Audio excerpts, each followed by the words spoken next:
Books will allow you to gain so much knowledge over time. This was the book that absolutely changed my life, and it changed my perspective on building wealth. It talks about righteousness versus wickedness, meaning how to live a good life, how to live a life that is honorable, that is one that most people would respect. And I think one of the most important things is that you need to spend time working on yourself. Now, today, we're going to be diving into 21 books that had a massive impact on my life. Now, I have read a book a week for well over a decade. And so this is something where I only read like business and finance books for the most part. And mostly it's always nonfiction books. And the real reason why I started to read nonfiction books was first, I wanted to work on myself. And books are a fantastic way to work on your own personal development. And I think it's really, really important to do that. But there was a book called Rich Habits, which is not on this list, so we can add it into here if we want to. But there's a book called Rich Habits by Tom Corley. And what Tom Corley did was he interviewed a ton of different millionaires and really, really wealthy people. And he was looking for the habits that they all had that were an overlap. And one of the most important habits that most of them had was they read at least 30 minutes every single day, and they read nonfiction books. And so they were working on their personal development. And I think one of the most important thing that every single person who watches or listens to the Personal Finance Podcast needs to understand is that you need to spend time working on yourself. You need to spend a bunch of time working on yourself. It needs to be part of your day is spending hours working on yourselves. And the best way to do that, if you're just starting off, is books. Books will allow you to gain so much knowledge over time. So how do I read? One of the ways I read now is I used to only use physical books. And this was something that I still love physical books. The problem is they started to really accumulate in my house, and I don't like having a ton of books in my house. My shelves at home are really, really filled up with books now. And so I've switched to a Kindle Paperwhite. And the Kindle Paperwhite has honestly been absolutely amazing. So I get the same feel as a book, but still I'm able to store thousands of different books inside of one little device. And so I don't have books all over the place. It was driving my wife crazy to have books in the nightstand. I'd have them all over the place. So I try to read a book per week if possible. Now, I used to be able to do this very easily before kids. Now it's a little bit harder, but if I take time out of my day to make sure that this is something that I prioritize, then I'm able to read a book every single week. Now, how do I do this? How do I actually think through reading a book per week? I will take out a book and I will look at the number of pages in a book. It's very simple. Then I would divide the number of pages by 7, and I would read that many pages every single day. Some books are way longer, so you need to carve out more time. Some books are shorter. If you have some of those really long books, like one example is Titan, which is a biography of Rockefeller. And so Titan is one where I had to take, 2.5 weeks before I could actually, nail this out. Otherwise, I'd be spending like 2 hours a day reading. And so I read slowly. I'm not a speed reader. Usually I'm trying to regurgitate the information. I'm trying to take in that information. So I am not someone who spends a lot of time speed reading or try to read as fast as I can. It's not going to work for me. And so I read for the information, I read to understand, I read to think, and I read to ignite ideas. And so because of this, I am trying to read slower, and it's worth my time to read a little slower if I can. And so there's a bunch of reasons why somebody should read, but I'm going to dive into now the 21 books that you should consider. These are the books that changed my life, and I'm going to talk about why in each and every single one. All right, so the first book that I'm going to give you, and these are in no particular order. Honestly, I love all of these, so there's no order to these, but I think we're going to be really, really helpful, is The Almanac of Naval Ravikant. So if you've never read this book, this is a book just filled with wisdom. I think this is one of my favorite books that I have read over the course of the last 5 years, and this is a book that kind of talks through a ton of different pieces of wisdom, where it's health, wealth, wisdom, how to actually retain knowledge, all this different stuff. And so Naval, if you don't know who that is, he's a successful entrepreneur. He's an angel investor. He has a great Twitter as well. But he talks about topics like achieving wealth, achieving happiness. He talks through making better decisions. And I think all of these are really important to understand. This is a book that you could likely read over and over every single year. And so what he does is he talks about building wealth, specifically, wealth versus money, how to productize yourself, specific knowledge accountability, kind of how to gain knowledge so that you can make more money. All of these are all centered around that book. In addition, he talks through happiness, how he found happiness, how you need to think about happiness, and how you need to model your life and your money towards being able to find that happiness. I think it's really important to understand that. He talks about decision making. He talks about relationships. He talks about learning and growth. And so all of these are centered around this one book. What I love about it, though, is that you can read it pretty quickly. It's one that once you start reading it, I read this book in like a day. And the reason for that is it's just so much wisdom inside of this book that I was just highlighting and underlining over and over and over again. Now, one thing I didn't note up top is that what I love about using the Kindle is that you can highlight and underline, and then you can save it to a tool like Readwise. There's a tool called readwise.io. And Readwise will actually save all your highlights. So if you want to review a book, you can go in and look at all your highlights to review some of this stuff. And it's really important to actually do that because it will help you retain most of the information. What they say is most people only retain like 7% of a book.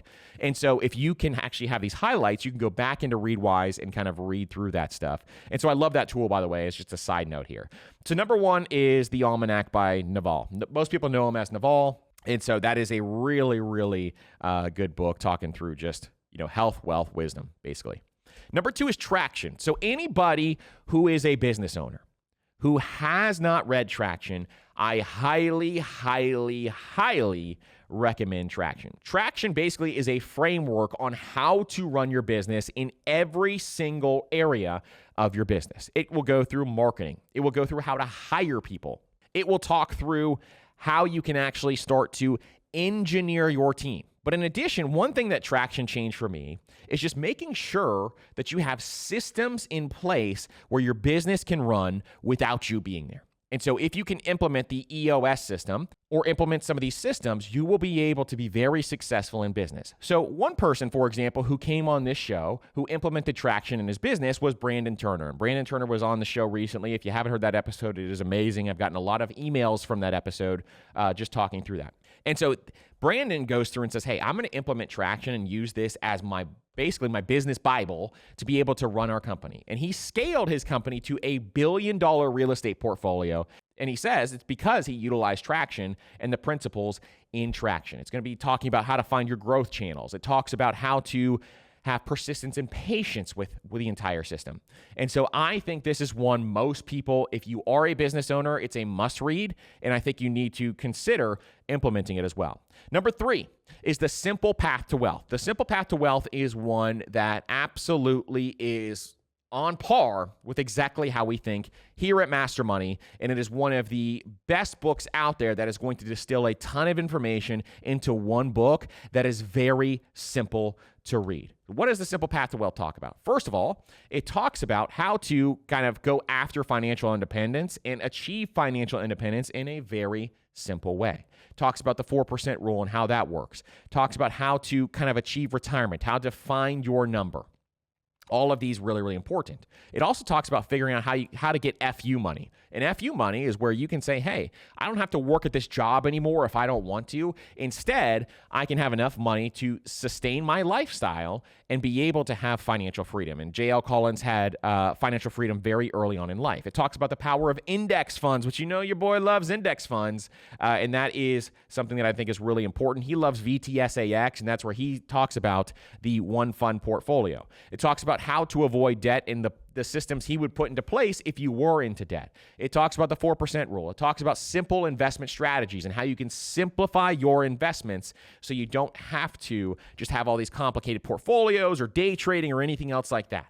Simple Path to Wealth, I recommend to every single person who is interested in getting better with their finances. Absolutely an amazing book, and it's a must-read on my list. Number 4, this is a book that absolutely changed my life for the better, and a person who absolutely changed my life for the better. It is called Poor Charlie's Almanac, and it is by Charlie Munger, the late, great Charlie Munger, who just passed away this past December and has a huge impact on me. We did an episode talking about some of the lessons that I learned from Charlie Munger, but in this book, it is just jam-packed with his wisdom. Now, I want most people, you hear me use this term wisdom. Wisdom is something I think most people need to chase after. Wisdom is a very, very powerful thing to chase after. And if you look at wise people, I'm not talking about smart people. Now, smart people, they're born with it. Wisdom is God-given and it's earned. And so this is something where I think that for most people, If you can chase after wisdom, it's going to help you so much in life. It's going to help you decipher between various situations that come up in life. It's going to help you network with other people. It's going to help you make sure that you make the right decisions for your family. And so chasing after wisdom and looking for books that are going to increase your wisdom is going to help you make more money.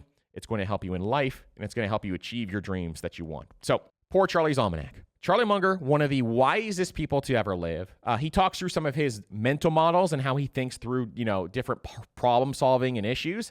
He talks about the lattice work of knowledge in this book, which is understanding interdisciplinary connections. He talks about inversion, which inversion is one of my favorite things to talk about, because what Charlie does is he says invert, always invert. And what that means, instead of thinking about all the great things that could happen when you open a business or when you start to do a project or whatever else you do, I want you to invert. Think of all the things that could go wrong and work backwards from there, and then you start. Meaning that you are going to cover all the issues that could come into play, how you can fix those issues up front, and make sure you have a plan to defend against any of those issues that may come up. And so that's how Charlie kind of thinks through all of his problem solving, and I love that. He also gives worldly wisdom, which is developing a basic foundation of wisdom that can help you in everyday life. And he talks about avoiding bias, meaning don't have any bias for anything. Recognize that you need to mitigate cognitive biases. And I think that's really, really helpful. I love that part of it because it will tap into your money psychology. It will tap into your business psychology. And all of these, I think, are really, really important for most people to understand. And so Poor Charlie's Almanac, I originally paid $90 for my version. I don't have it here. It's back at my house. It's not in the studio here. But Poor Charlie's Almanac, I bought this big book that was $90. That was the cheapest I could find it. It used to be like a $150, $200 book. Now it is made available to everybody, and it is like $9 or $10. And it is well worth the money to pay for Poor Charlie's Almanac. I'm actually going to get the Kindle version so I can read it once a year. That's on my once a year reading list, along with Naval's book as well. Those are two of my 1 year reading list. Number 5 is The Millionaire Next Door. Now, The Millionaire Next Door is the book that got me into personal finance, investing, teaching people about wealth. This was the book that absolutely changed my life, and it changed my perspective on building wealth. Why? Because what The Millionaire Next Door shows you is all of a sudden you think millionaires have these flashy Lamborghinis, and they drive these fancy cars, and they go to these fancy parties, and they have these massive, massive houses. What The Millionaire Next Door shows is that Thomas Stanley, the author of The Millionaire Next Door, studied a bunch of different millionaires and found actually most millionaires live a modest lifestyle. They save more than they spend. They save a portion of their income every single month. They develop children who are also very self-sufficient. They're frugal. They're very good at wealth accumulation, meaning they save and invest smartly. Most of them are self-made millionaires, meaning they are first-generation millionaires. And they all are looking to achieve financial independence. And there's a bunch of different tenets of the Millionaire Next Door that I think are really, really important. If you have not read that book, along with The Simple Path to Wealth, if you are just looking and interested in personal finance, those two are must-reads put together, because I think it's going to really help you see and change your mindset when it comes to building wealth. You need to have the mindset of The Millionaire Next Door if you want to invest or if you want to build wealth whatsoever. If you want to be a wealth builder, those are two of the mindsets I think you need to have, and you need to read both those books for sure. Another mindset shift is a book by Robert Kiyosaki. Now, Robert Kiyosaki is known for Rich Dad, Poor Dad, but I'm going to give you the other one because I love Rich Dad, Poor Dad. That changed my mindset on real estate investing and changed my mindset on how to kind of try to get cash flow and leverage different things. But the other one that people talk less about that I think is really, really important is the cash flow quadrant. Now, the cash flow quadrant recognizes your income sources, and this is actually a book about income, and it takes your income sources and puts them into 4 different quadrants. You have the employee, you have the self-employed, you have the business owner, and you have the investor. And so what Robert Kiyosaki wants you to do, he wants you to shift from the left side of the quadrant, which the left side of the quadrant is employee and self-employed, and he wants you to go to the right side of the quadrant, which is business owner and investor. And the more that you can do this, the wealthier you can become over time. It talks about the importance of mindset. It talks about the importance of financial education. It talks about the importance of creating passive income and gives some stories on how you can do that. And then shifts to escaping the rat race, meaning not being in the rat race anymore, and you can be able to do what you want with your time every single day, and it gives you those mindset shifts. So I love the cash flow quadrant. I think everybody needs to read that. And don't let it kind of discourage you. You know, a lot of times some of these books will promote entrepreneurship as the main source of what you need to be doing. It's not always the case, but it's very important to understand how some of this stuff works so that you can invest. Even if you're working a 9-to-5, you can invest in businesses and be able to have some additional cash flow coming in as well. So cash flow quadrant is number 6. Number 7, this is one that is going to go hand in hand, and it should be in part of your personal finance playbook, The Little Book of Common Sense Investing by John C. Bogle. So if you don't know who John C. Bogle is, he is the founder of Vanguard, and he is the godfather of index funds. So essentially, John Bogle is one of the most influential people in my life, because what he does is he argues that low-cost investing is the way to go, and it's the way a lot of the world is going right now to low-cost investing. Reason is the person who is not a professional investor most likely cannot beat the market. This book goes into a ton of different reasons why. So first, it's going to talk about an index fund. So if you're interested in index funds, this is a great place to look. Secondly, it's going to talk about how impactful costs are on your investments and how you need to make sure that you keep costs low. It's going to talk about market efficiency, and he argues that the stock market is very efficient. It's going to talk about the power of compounding in this book and how compound interest can really help you accelerate your path to wealth. And then lastly, it's going to help you stay the course and teach you why you need to stick and stay to the course that you chose. And that is a great section, just staying the course. For those who may get discouraged when the market goes down a little bit or it changes and shifts slightly, that's a great book to even just read that section and read your highlights and notes in that section. So The Little Book of Common Sense Investing by John C. Bogle is really, really powerful. And most people who are interested in investing in the market need to read that book. Number 8 is Deep Work by Cal Newport.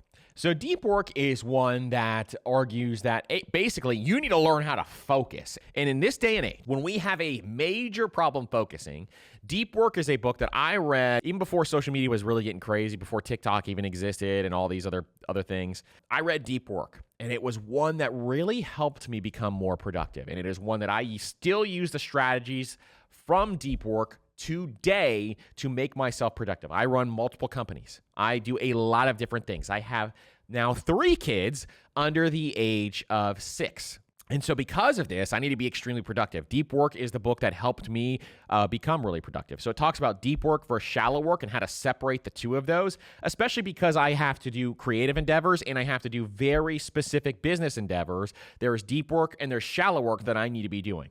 It talks about the importance of focus and how to figure out how to focus and get those deep work sessions in and where to put those deep work sessions that work best for you. It gives you rules for finding deep work and how you can actually schedule sessions. You can embrace boredom. It goes through some of those topics that you have available there. It talks about productivity and value and how to get the most out of both of those so that you can do your best work over time. And it also talks about work-life balance, where he has what he calls a shutdown, where at the end of every single day, he shuts down everything so that he can actually spend time with his family and his friends and be able to do what he wants throughout the day. So Deep Work is a very, very good book. Cal Newport is one of my favorite authors by far. Every book that he puts out, I read, and it is one that I think most people should be reading. That was my favorite one because that just started me off on the Cal Newport train, and is one that I think a lot of people will get a lot of value out of. Number 9 is The Warren Buffett Way. So The Warren Buffett Way is a book about Warren Buffett's life, but it's more so about Warren Buffett's business deals is what I like about this one. So there's a book called The Snowball that most people recommend about Warren Buffett. Great book. I love that book. But the Warren Buffett Way actually changed my thinking when it came to buying businesses. And it's by Robert G. Hagstrom. And it explores all of his investment strategies. It explores why he made those investments. And he goes through his entire life on some of the investments that he made. So first of all, what you're going to learn in this book is, everything about Warren's investments, why he did that. But in addition, you're going to learn about value investing and why he prioritizes value investing. Now, can you value invest in the stock market today? There's an argument to that. And so it's one of those things that I think you still can definitely when it comes to buying physical businesses. It talks about the circle of competence and why it is important to understand your investments. It talks about margin of safety and how Warren would de-risk each of these companies. It talks about how he focuses on quality businesses and finding them at a fair price instead of finding a beaten down business at a great price. And then lastly, it talks about the long-term perspective and kind of understanding how you need to think through the long-term perspective. But if you're looking for a disciplined, long-term investment strategy, The Warren Buffett Way is a great book. And I really, really enjoyed it because I love diving into each of his businesses, why he bought those businesses. And you can see how much they are making today. And boy, oh boy, is it crazy on some of these. Some of these, like for example, he'll buy a business like C's Candy, for example, and he'll buy that for $25 million or whatever else. And he'll buy that business for $25 million, and it makes like 4 times per year in dividends now. And so it's just so cool to see the power of compounding over time and what his money can actually do because he had so much time to let this money compound.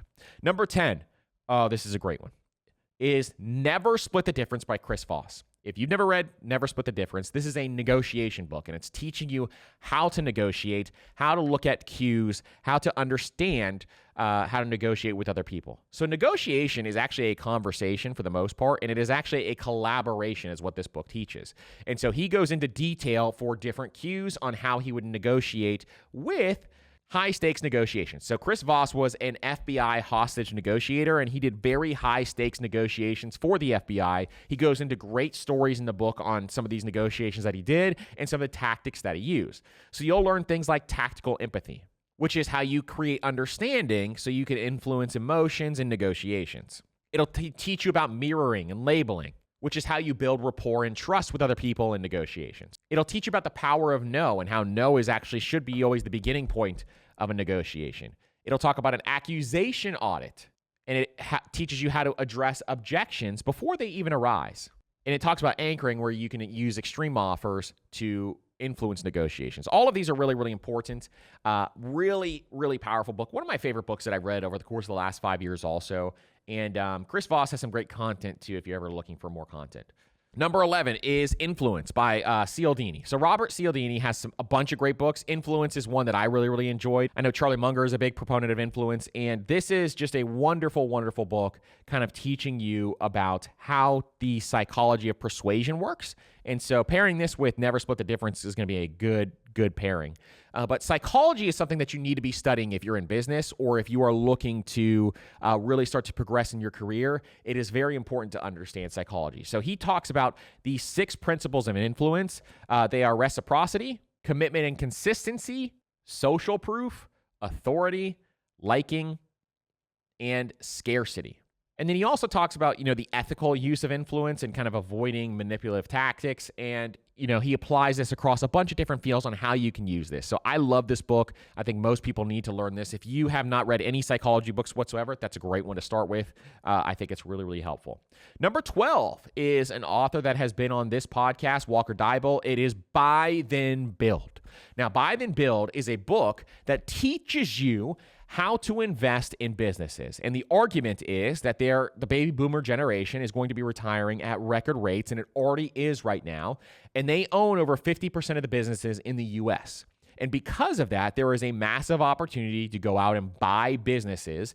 And this is a book that teaches you how Walker did that. And so this was one that sparked my mind into actually getting into investing in businesses. And after I read this book, this was actually recommended to me by Cody Sanchez, who was on this show. And once she recommended this book to me, I read it, and all of a sudden, boom, I was off to the races, absolutely loved it, and then had Walker on the show as well. This talks about acquisition entrepreneurship. It talks about the value of existing businesses.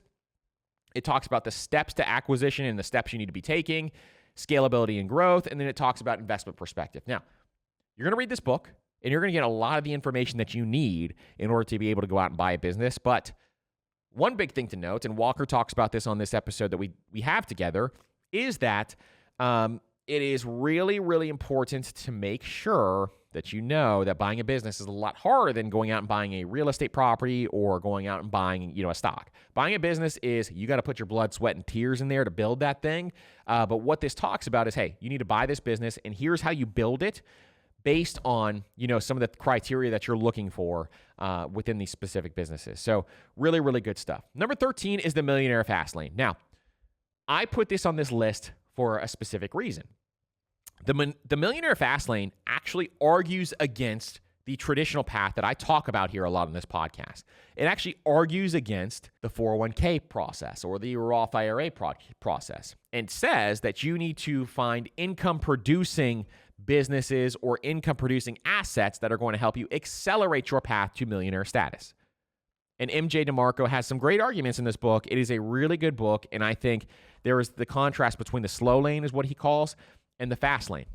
And so I like this book so you can read a contrarian take, but in addition, you can also I took a lot away from this that I use in my own businesses as well, and it is a really, really good book. So it talks about the wealth equation, which wealth does not equal net profit plus asset value. It talks about entrepreneurial leverage, which you can leverage your time, your money, your resources, all of those different things. It talks about control and ownership and how you need to own your business. And it talks about rejecting conventional wisdom and embrace risk-taking for faster wealth. All of these, I like to read some of these books and take pieces out of them that I think that will help me in my life.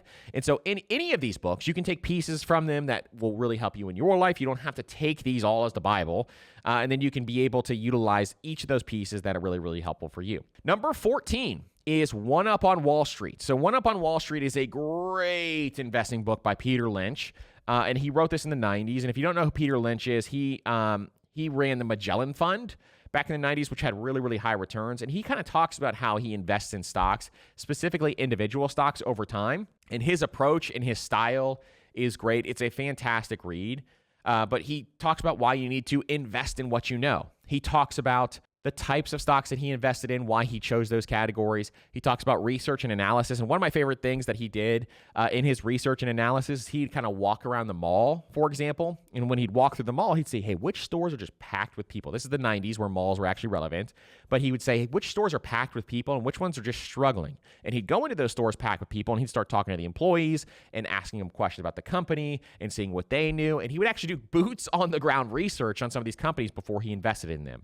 I think that's a really cool approach and kind of makes investing even a little more fun. He talks through the long-term perspective and why you need to be a long-term investor, even if you're investing in individual stocks, and avoiding the crowd and making sure that you have make sure that you make those independent investment decisions. So a great book on investing in stocks is One Up on Wall Street. I really, really enjoyed that book. Number 15 is How to Get Rich by Felix Dennis. Now, How to Get Rich is a very blunt book, and it gives you the blunt reality of what it actually takes to get very, very rich. Now, this is if you want to get, tens of millions, if not hundreds of millions of dollars rich, what it takes to do that. And it's a very interesting book, and I like to have some of these insights at times just to understand where some people came from and the stories that they had going forward. Now, at the end of it, he talks about wealth and happiness, and money provides freedom, but it doesn't provide happiness, which I think is super interesting.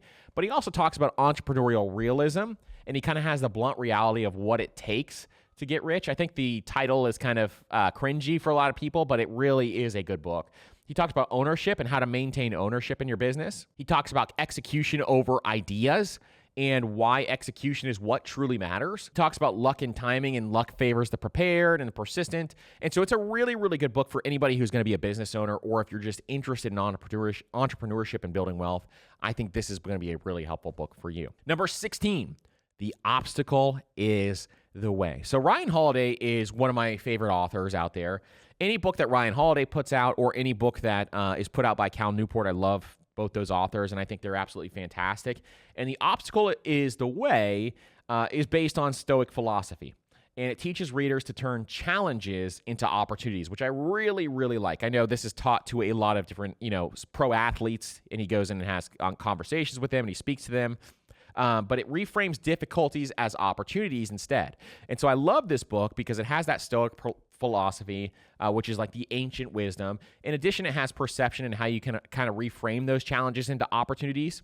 It shows you what actions to take to overcome obstacles and how to have the will to be able to do that. And it gives a bunch of different examples from history. So really, really good book, especially if you feel like you have a lot of challenges in life. This is a great book for you to check out as well.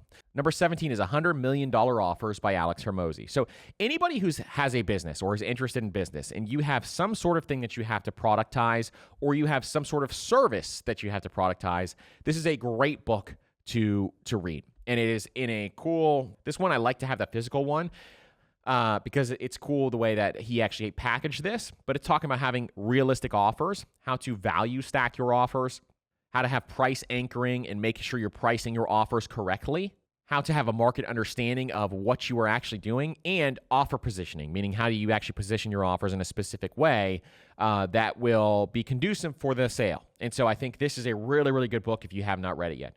Number 18 is the book of Proverbs. Now, the book of Proverbs is a book in the Bible. It was written by King Solomon, and King Solomon is known to be the wisest man to ever live. If you are interested in chasing wisdom, or if you're interested in wisdom whatsoever, I encourage every single person to read the book of Proverbs. Even if you are not a Christian or if you're not interested in anything like that, the book of Proverbs will absolutely change your way of thinking, and I promise you that.